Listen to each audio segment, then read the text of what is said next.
भाइयों और बहनों, आज हम बैठे हैं एक पवित्र व्रत की कथा सुनने समझने के लिए। जितिया का व्रत, जिसे जीवित पुत्री का व्रत भी कहते हैं, यह केवल एक उपवास नहीं, एक साधना है, एक संकल्प है।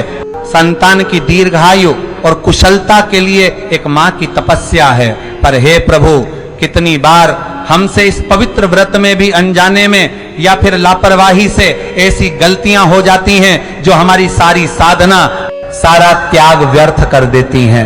आज की इस कथा में हम उसी एक मुख्य गलती पर प्रकाश डालेंगे और देखेंगे कि कैसे एक छोटी सी चूक ने एक रानी के लिए कितना बड़ा दुहक खजा कर दिया।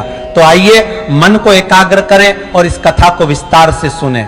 सबसे पहले तो ये जान लें कि यह व्रत कितना कठिन है। निर्जला, बिना जल के, बिना अन्न के, यहां तक कि फलाहार भी नहीं। व्रत का पालन करने वाली माताएं और बहनें तो एक चने का दाना भी ग्रहण नहीं करती, जल की एक बूंद भी गले से नीचे नहीं उतारती। यह व्रत सूर्योदय से लेकर अगले दिन के सूर्योदय तक चलता है। और सबसे महत्वपूर्ण, इस व्रत की कथा का श्रवण करना अत्यंत आवश्यक माना गया है। अब यहां वह गलती है जिसका जिक्र हम कर रहे हैं। कथा सुनने में पूरी एकाग्रता और श्रद्धा चाहिए। कथा के दौरान मन का भटकना, बीच में उठ जाना, कथा को अधूरा छोड़ देना या फिर कथा सुनते समय किसी और काम में मन लगाना, यह सबसे बड़ी भूल है। यह व्रत की सारी साधना को निष्फल कर देती है। अब सुनिए कथा जो इसी भूल पर केंद्रित है। प्राचीन काल में राजा चित्ररथ की राजधानी में एक गिद्ध और एक सियारिन रहते थे। दोनों में गहरी मित्रता थी। एक बार सियारिन ने गिद्ध से कहा, सखी, मैं तो संतान सुख से वंचित हूं, तुम्हारे तो बच्चे हैं, तुम्हें तो सब पता होगा, कोई ऐसा व्रत बताओ जिससे मेरी भी गोद भर जाए। गिद्ध ने कहा, हे सखी, मैंने जितिया का व्रत रखा था, उसी के प्रभाव से मुझे यह संतान सुख प्राप्त हुआ है। यह व्रत अश्विन मास के कृष्ण पक्ष की अष्टमी को पड़ता है। यह व्रत निर्जला होता है और इसकी कथा को पूरी श्रद्धा से सुनना होता है। कथा सुनने में जरा सी भी लापरवाही व्रत के फल को नष्ट कर देती है। सियारिन ने यह सुनकर अगले वर्ष जितिया का व्रत रखने का संकल्प लिया। व्रत के दिन उसने निर्जला व्रत रखा और शाम को कथा सुनने बैठी। कथा शुरू हुई, कथावाचक बोल रहे थे और सियारिन पूरे मन से सुन रही थी। तभी अचानक उसके मन में एक विचार आया। उसने सोचा, अरे आज तो मेरी सहेली जो नदी के उस पार रहती है, उसके यहाँ संतान का जन्म होना था, पता नहीं हुआ या नहीं। क्यों ना मैं कथा छोड़कर जल्दी से उसका हालचाल जानने चलूं। ये सोचकर वह बेचैन हो उठी। उसने सोचा कि कथा तो बाद में भी सुन लूंगी, पहले अपनी सहेली के पास पहुंचूं। यही वह भयंकर गलती थी जिसका परिणाम उसे भोगना पड़ा। वह कथा बीच में छोड़कर उठ गई और अपनी सहेली के पास चली गई। वहां पहुंचकर देखा तो उसकी सहेली ने एक स्वस्थ बच्चे को जन्म दिया था। वह खुश हो गई और वहां कुछ देर बैठकर फिर लौट आई। जब वह लौटी तो कथा समाप्त हो चुकी थी। उसने सोचा, कोई बात नहीं, मैंने व्रत तो रखा ही है, यही काफी है। परंतु ऐसा नहीं था। व्रत की पूर्णता कथा के पूर्ण श्रवण पर ही निर्भर करती है। उससे यह गलती हो गई थी कि उसने कथा को बीच में छोड़ दिया था और पूरी एकाग्रता से नहीं सुना था। समय बीतता गया। कुछ महीनों बाद सियारिन ने भी एक सुंदर से बच्चे को जन्म दिया। वह बहुत खुश थी और अपने बच्चे को लेकर दिन भर खेलती रहती। एक दिन वह अपने बच्चे के साथ जंगल में घूम रही थी। थोड़ा आगे बढ़ी तो उसे प्यास लगी। उसने सोचा कि पास की नदी से जल पीकर अपनी प्यास बुझा लूं। उसने अपने बच्चे को एक पेड़ के नीचे सुला दिया और कहा, बेटा तुम यहीं आराम करो, मैं जल पीकर अभी आती हूं। पर नत्तु जैसे ही वह पानी पीकर लौटी, उसने देखा कि उसका बच्चा मर चुका है। एक सांप ने उसे डस लिया था। सियारिन विलाप करने लगी, उसका हृदय टूट गया। वह अपने बच्चे के शव के पास बैठकर रोने लगी।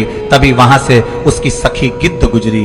उसने सियारिन को रोते देखा और पूछा, सखी ये क्या हुआ? सियारिन ने सारा वृत्तांत का सुनाया। गिद्ध ने जब उसके व्रत और कथा के बारे में पूछा तो सियारिन ने बताया कि उसने कथा बीच में छोड़ दी थी और पूरी नहीं सुनी थी। गिद्ध ने कहा, सखी यही तो तुम्हारी भूल हुई। जितिया व्रत की कथा को पूर्ण श्रद्धा और एकाग्रता से सुनना अनिवार्य है। कथा के प्रति लापरवाही का यही फल होता है। तुमने व्रत तो रखा पर कथा को अधूरा छोड़ दिया, इसीलिए तुम्हारी संतान का सुख अधूरा रह गया। सियारिन को अपनी गलती का एहसास हुआ। उसने गिद्ध से पूछा, अब क्या होगा? क्या मेरा बच्चा सदा के लिए चला गया? गिद्ध ने कहा, नहीं सखी, अगले साल फिर से जितिया का व्रत रखो, इस बार पूरी श्रद्धा से, पूरे नियम से, और कथा को बिना किसी व्यवधान के अंत तक सुनो। भगवान चित्रगुप्त और यमराज तुम पर प्रसन्न होंगे और तुम्हारा बच्चा जीवित हो उठेगा। सियारिन ने ठीक वैसा ही किया। अगले वर्ष उसने फिर से जितिया का व्रत रखा। इस बार उसने कथा को पूरी एकाग्रता और श्रद्धा के साथ सुना, बीच में उठी तक नहीं। व्रत और कथा का पूर्ण फल मिला। जब वह व्रत समाप्त करके अपने बच्चे के पास लौटी तो देखा कि उसका बच्चा जीवित हो उठा है। उसकी खुशी का ठिकाना न रहा। उस दिन के बाद से उसने हमेशा जितिया व्रत को पूरे विधि विधान से मनाया। परापौ के स्थान पर ठिकाना न रहा, जापो के स्थान पर करते कि सारे साथी उसकी साथी आपने परिपर्त करते करते कर। भाइयों और बहनों, यह कथा हमें एक बहुत बड़ा संदेश देती है। व्रत रखना ही काफी नहीं है, उसके नियमों का पालन करना, उसकी कथा को पूरी श्रद्धा और एकाग्रता से सुनना, उसका पूरा महत्व समझना, यह सब उतना ही आवश्यक है। जितिया व्रत में कथा के श्रवण का विशेष महत्व है। कथा के बिना व्रत अधूरा माना जाता है। कथा सुनते समय मन पूरी तरह से कथा और उसके अर्थ पर केंद्रित होना चाहिए। यह इधर उधर नहीं भटकना चाहिए, हमें बीच में नहीं उठना चाहिए। कथा का वर्णन हो रहा हो तो हमें कोई अन्य बातचीत या कार्य नहीं करना चाहिए। यही सबसे बड़ी गलती है जो हम अक्सर इसकी गंभीरता को समझे बिना कर बैठते हैं। आजकल की भागदौड़ भरी जिंदगी में हमारे पास समय की कमी है। हम व्रत तो रख लेते हैं, लेकिन कथा सुनने बैठते हैं तो मोबाइल फोन हाथ में रहता है, कोई सूचना आ जाता है, हम उठकर चले जाते हैं, फोन उठा लेते हैं, या फिर कथा सुनते सुनते ही किसी और बात की चर्चा शुरू कर देते हैं। ये सब गलत है। यह व्रत के प्रति हमारी अश्रद्धा को दर्शाता है। जिस प्रकार सियारिन की एक छोटी सी लापरवाही का परिणाम उसे अपने पुत्र को खोकर भुगतना पड़ा, ठीक उसी प्रकार अगर हम इस व्रत की कथा के प्रति लापरवाही बरतेंगे तो इसका पूरा लाभ हमें नहीं मिल पाएगा। हमारी संतान के स्वास्थ्य और दीर्घायु पर इसका प्रभाव पड़ सकता है। इसलिए हे भाइयों और बहनों, जब भी जितिया का व्रत रखें तो कथा अवश्य सुने और कथा सुनते समय इन बातों का ध्यान रखें। कथा के दौरान किसी से बातचीत न करें, मन लगाकर सुने। कथा के बीच में उठे नहीं, जब तक कथा पूरी ना हो जाए बैठे रहे। कथा सुनते समय मोबाइल फोन या कोई अन्य विचलित करने वाली वस्तु को दूर रखें, उसे मौन कर दें। कथा का सार समझने का प्रयास करें, केवल दिखावे के लिए न सुने। कथा के प्रति पूरी श्रद्धा रखें, इसकी शक्ति और महत्व में विश्वास रखें। अगर हम इन बातों का ध्यान रखेंगे तो निश्चित ही माता गौरी और भगवान विष्णु की कृपा से हमारी संतान दीर्घायु, स्वस्थ और सुखी होगी। व्रत का पूर्ण फल मिलेगा। अब इस कथा को और विस्तार से समझने के लिए हम राजा चित्ररथ की कथा और जितिया व्रत की उत्पत्ति को गहराई से जानेंगे। इससे हमें यह समझने में मदद मिलेगी कि यह व्रत कितना महत्वपूर्ण है और इससे जुड़े हर नियम का पालन कितनी ईमानदारी से करना चाहिए। राजा चित्ररथ की कथा बहुत ही शिक्षाप्रद है। वह बहुत ही धर्मात्मा और प्रजा का पालन करने वाले राजा थे। उनकी एक रानी थी जो बहुत सुशील और पतिव्रता थी। एक बार राजा शिकार खेलने के लिए जंगल में गए। घूमते घूमते वह एक सुंदर झरने के पास पहुंचे। वहां उन्होंने देखा कि कुछ स्त्रियां एक अद्भुत व्रत का पालन कर रही हैं। वे निर्जला थीं और बड़ी ही श्रद्धा के साथ पूजा अर्चना कर रही थी। राजा ने उनसे इस व्रत के बारे में पूछा। उन स्त्रियों ने बताया, हे राजन, यह जीवित पुत्र का व्रत है जिसे जितिया भी कहते हैं। इस व्रत को करने से संतान की आयु बढ़ती है, उन पर आने वाले सभी संकट टल जाते हैं। राजा ने सोचा, क्यों ना मैं भी यह व्रत रखूं और इसका पुण्य प्राप्त करूं। उन्होंने वहीं झरने के किनारे व्रत रखने का संकल्प लिया। उन्होंने निर्जला व्रत रखा और पूजा की तैयारी करने लगे। परंतु राजा से एक भूल हो गई। व्रत रखने के बाद जब वह पूजा कर रहे थे तभी उन्हें अपने राज्य की कुछ जरूरी बातें याद आ गईं। उनका मन व्याकुल हो उठा। उन्होंने सोचा पूजा तो मैं बाद में भी कर लूंगा, पहले इन जरूरी कामों का निपटारा करता हूं। यह सोचकर उन्होंने पूजा बीच में छोड़ दी और राजकाज देखने चले गए। यही उनकी सबसे बड़ी गलती थी, व्रत और पूजा को बीच में छोड़कर जाना। शाम को जब वह लौटे तो उन्होंने फिर से पूजा की और व्रत का पारण किया, परंतु चूंकि उन्होंने पूजा बीच में छोड़ दी थी, व्रत पूर्ण नहीं माना गया। कुछ समय बाद राजा और रानी के पुत्र हुआ। राजा बहुत खुश हुए, परंतु दुर्भाग्य से एक दिन वह बच्चा अचानक बीमार पड़ गया और उसकी मृत्यु हो गई। राजा और रानी को गहरा सदमा लगा। उन्हें हम समझ नहीं आ रहा था कि ऐसी त्रासदी का कारण क्या है। राजा ने अपने राजपुरोहित से पूछा, हे महात्मन, मैंने तो जितिया का व्रत भी रखा था, फिर भी मेरे पुत्र की अकाल मृत्यु क्यों हो गई? राजपुरोहित ने गहन विचार किया और फिर कहा, हे राजन, आपने व्रत तो रखा, लेकिन पूजा के दौरान आपका मन भटक गया था। आपने पूजा बीच में छोड़ दी थी, इसलिए व्रत का पूरा फल नहीं मिला। आपकी थोड़ी सी लापरवाही के कारण ही यह दुर्घटना हुई है। 12 की लापरवाही के कारण राजा को अपनी गलती का एहसास हुआ। उन्होंने अगले वर्ष फिर से जितिया का व्रत रखा। इस बार उन्होंने पूरी श्रद्धा और एकाग्रता के साथ व्रत किया। पूजा के दौरान उनका मन एकाग्र रहा। उन्होंने किसी भी काम के लिए पूजा बीच में नहीं छोड़ी। व्रत और पूजा के पूर्ण होने के बाद ही उन्होंने अन्य कार्यों पर ध्यान दिया। भगवान की कृपा से कुछ समय बाद रानी ने फिर से एक स्वस्थ पुत्र को जन्म दिया। इस बार बच्चा दीर्घायु हुआ और राजा का राज्य संभाला। इस कथा से हमें यह शिक्षा मिलती है कि जितिया व्रत जैसे महत्वपूर्ण व्रतों में हमें पूरी तन्मयता और श्रद्धा के साथ जुड़े रहना चाहिए।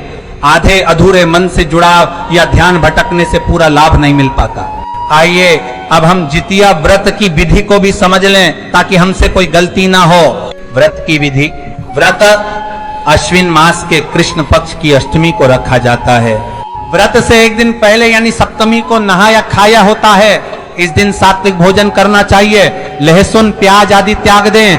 अष्टमी के दिन सूर्योदय से पहले उठकर स्नान करें और व्रत का संकल्प लें। पूरे दिन निर्जला व्रत रखें, जल की एक बूंद भी ग्रहण न करें। दिन भर भगवान की पूजा अर्चना और कथा श्रवण में व्यतीत करें। शाम को पूजा करें और कथा सुने। कथा को पूरी एकाग्रता से सुने, बीच में न उठें। नवमी के दिन सूर्योदय के बाद पारण करें। पारण में कुछ विशेष खाद्य पदार्थों का भोग लगाया जाता है और फिर प्रसाद के रूप में ग्रहण किया जाता है। व्रत में कथा सुनना सबसे महत्वपूर्ण चरण है। कथा सुनने के बिना व्रत अधूरा माना जाता है। कथा हमें व्रत के महत्व और इससे जुड़े नियमों के महत्व के बारे में बताती है या हमें व्रत को भक्ति के साथ करने की प्रेरणा देती है। अब कुछ और सामान्य गलतियां जिनसे हमें जितिया व्रत के दौरान बचना चाहिए। व्रत से पहले की तैयारी में लापरवाही। व्रत से एक दिन पहले नहाए खाए का महत्व है। उस दिन सात्विक भोजन करना चाहिए, तामसिक भोजन से बचना चाहिए। बहुत से लोग इसे नजरअंदाज कर देते हैं और सामान्य भोजन करते हैं, जो उचित नहीं है। व्रत के दिन मन का भटकना। व्रत के दिन हमें सांसारिक विचारों से दूर रहना चाहिए। मन प्रार्थना और ध्यान में लगा होना चाहिए। अगर हम काम या अन्य बातों के बारे में सोचते रहेंगे तो व्रत का प्रभाव कम हो जाता है। पारण में देरी। पारण सूर्योदय के बाद ही करना चाहिए। कुछ लोग बिना किसी कारण के इसमें देरी कर देते हैं, जो सही नहीं है। कथा की उपेक्षा करना, जैसा कि हमने पहले ही चर्चा की है, कथा के वर्णन को कम महत्व देना एक बड़ी गलती है। हमें कथा को पूरे ध्यान से सुनना चाहिए। व्रत को केवल एक रस्म समझना, व्रत केवल एक परंपरा नहीं है, यह एक आध्यात्मिक अभ्यास है। इसे पूरी श्रद्धा और समझ के साथ करना चाहिए। भाइयों और बहनों, अगर हम इन सभी बातों का ध्यान रखेंगे तो निश्चित ही हमारा व्रत सफल होगा और हमारी संतान को इसका पूरा लाभ मिलेगा। अब हम जितिया व्रत की पूरी कथा विस्तार से सुनेंगे ताकि हम सभी इसके गहन अर्थ और महत्व को समझ सकें। एक समय की बात है, एक ब्राह्मण थे। उनकी पत्नी बहुत ही सुशील और धर्मपरायण थी। उनके एक ही पुत्र था जिसे वे बहुत प्यार करते थे। एक बार उस बालक की तबीयत बहुत बिगड़ गई। ब्राह्मण और उनकी पत्नी ने बहुत इलाज करवाया, पर कोई फायदा नहीं हुआ। बच्चा दिन ब दिन कमजोर होता जा रहा था। एक दिन एक बूढ़ी महिला उनके घर आई। उसने बच्चे की हालत देखी और कहा, तुम्हारे बच्चे पर तो यमदूत का साया है, इसकी आयु समाप्त हो रही है। ब्राह्मणी रोने लगी और बोली, क्या कोई उपाय नहीं है? क्या मेरा बच्चा अब सदा के लिए चला जाएगा? बूढ़ी महिला ने कहा, एक उपाय है, अगर तुम जितिया का व्रत रखो तो शायद तुम्हारा बच्चा बच सकता है। इस व्रत में मृत्यु को भी जीतने की शक्ति है। ब्राह्मणी ने तुरंत व्रत रखने का निर्णय लिया। उसने बड़ी भक्ति के साथ व्रत रखा। उसने पानी तक नहीं पिया। उसने पूरे ध्यान से कथा सुनी। उसने भगवान से अपने बच्चे के जीवन के लिए प्रार्थना की। उसकी प्रार्थना सुनकर भगवान विष्णु प्रसन्न हुए।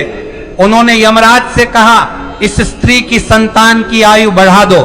यमराज ने कहा, हे प्रभु, यह तो नियम के विरुद्ध है, इस बालक की आयु तो समाप्त हो चुकी है।